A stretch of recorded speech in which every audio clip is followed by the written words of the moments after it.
আসসালামু আলাইকুম, সবাই কেমন আছেন? আশা করি যে যেখানে আছেন সবাই অনেক ভালো আছেন এবং সুস্থ আছেন। আলহামদুলিল্লাহ আমরা অনেক ভালো আছি। ইনায়ামুজ ব্লগ থেকে আরও একটা নতুন দিনে নতুন ভিলেজ লাইফস্টাইল ব্লগ ভিডিও নিয়ে আপনাদের মাঝে চলে আসলাম। আশা করছি ভালো লাগবে। প্রথমে আপনাদের কাছে একটা অনুরোধ, একটা প্লিজ আপনাদের একটা মূল্যবান লাইক দিয়ে আমার ভিডিওটির সাথেই থাকবেন।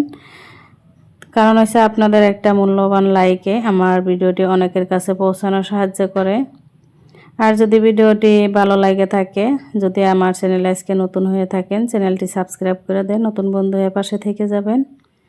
আর একটা সুন্দর কমেন্ট করে যাবেন যাতে আপনাদের পরিবারে যেতে পারি।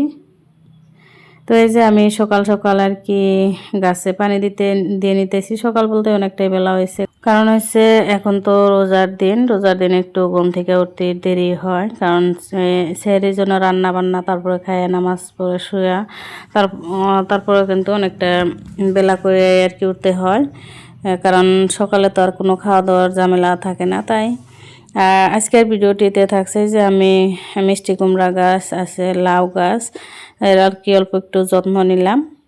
তো পাতাগুলো আর কি যে লাল লাল হয়ে গেছে, তো পাতাগুলো আমি কেটে দিব। তারপরে কিন্তু গাছগুলা সুন্দর হয়ে আর কি বড় হবে আর কি, জাংলায় যাবে ওরা দ্রুত আর কি বড় হবে, আর জালিগুনা বাঁচবে, টিকবে। তো মিষ্টি কুমড়ার এখন যেহেতু জালি আসে, টিকে না।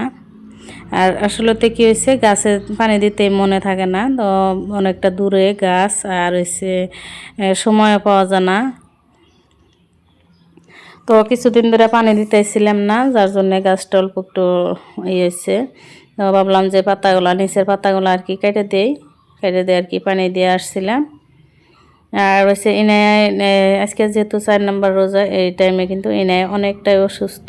তো ওকে আর কি আর ফুপুর কাছে রেখে তারপর অনেকটা কাজও করে নিলাম সকালবেলা। এখন হচ্ছে দুপুরবেলা, এখন ইনায় ঘুম আসছে। তো ও ঘুম আসেই থাকে, যেহেতু অনেকটাই দুর্বল হয়ে গেছে তাই। তো এখানে যে দুই ফুবু বাস্তি মিলা তেঁতুল, এনার আব্বু তেঁতুল নিয়ে আসছে কিনা, তো তেঁতুলে আর কি খোলাগোনা বাইছে শুকাতে দিব। আর এই তেঁতুলের খোলায় কিন্তু ছোটোবেলায় আমরা ভাত রান্না করছি।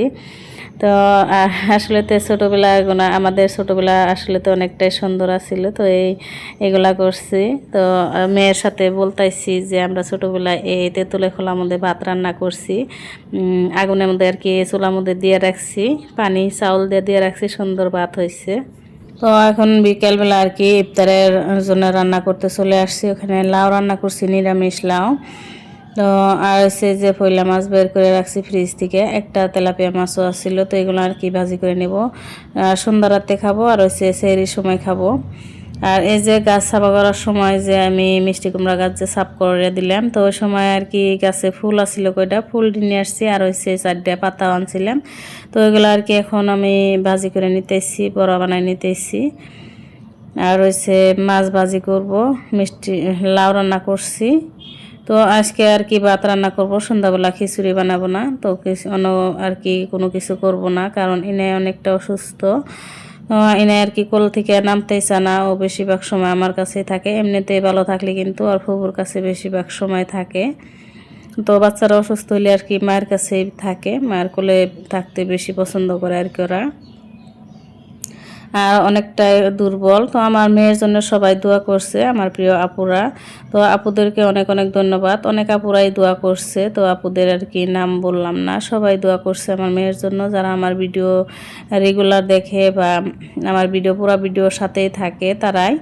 তো যারা দেখে না তারা কিন্তু জানেই না, তার জন্য আর কি কমেন্টও করে নাই। তো আমার আপুদেরকে আবারও বলছি অনেক অনেক ধন্যবাদ আমার মেয়ের জন্য দোয়া করার জন্য। আর এখন একটু অসুস্থ হয়েছে আমার মেয়েটা, কারণ হচ্ছে ওষুধে আর কি কম ছিল না, ইঞ্জেকশন দিতেছি, এখন পর্যন্ত দিতে আছি। তো অনেকটাই দুর্বল হয়ে গেছে, যেহেতু বমি, তারপরে পেট নামানি, তো জানেনি সবাই যে কীরকম দুর্বল হয়। তো বড় মানুষ হলে মনে হয় আরও দুর্বল হইতো, বাচ্চারা আর কি ওটা আর কি অত বুঝতেছে না মনে হয়, তার জন্যে। তো এখানে যে আমার মেয়েটা আর কি বসে বসে মোবাইল দেখতেছে একটু আজকে। তো এই 2 দিন তো মোবাইলে দেখে নাই তার আগে।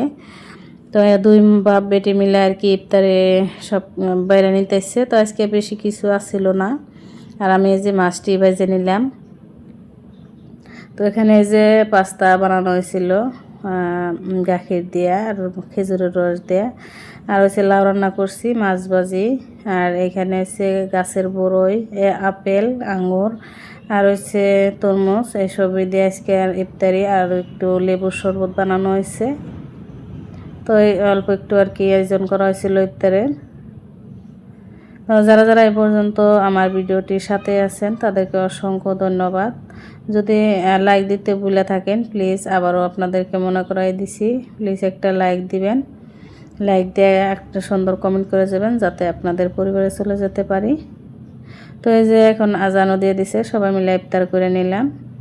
আর এখন হচ্ছে ইফতারের অনেকটা সময় পর, মাগরিবের নামাজের পর আর কি একটু চা বানাই নিয়েছিলাম। আমি চা খাবো, তো ভাত খাই আর কি ভালো লাগে না, আমার রোজা থেকে আর কি ভাত খাইতে পারি না। আমি খিচুড়ি খাই ভালো লাগে আমার কাছে। আবার দাদি খিচুড়ি খেতে পারে না, ভাত খেয়ে ভালোবাসে, তার জন্য আর কি ভাত রান্না করছিলাম আজকে। আমার মেয়েও ভাত খাইতে পারে নাই। তো এখন আমি এই যে চা বানাই নিতেছি, আর সাথে বুট ভিজিয়ে রাখলাম বেশি করে, যে প্রতি ভিজানোর ঝামেলা ভালো লাগে না, তাই আর কি অল্প একটু বেশি করে ভিজিয়ে নিলাম, যে 3-4 দিন যেন খাইতে পারি। আর সাথে সেহরির জন্য ডালও সিদ্ধ করে নিতেছি।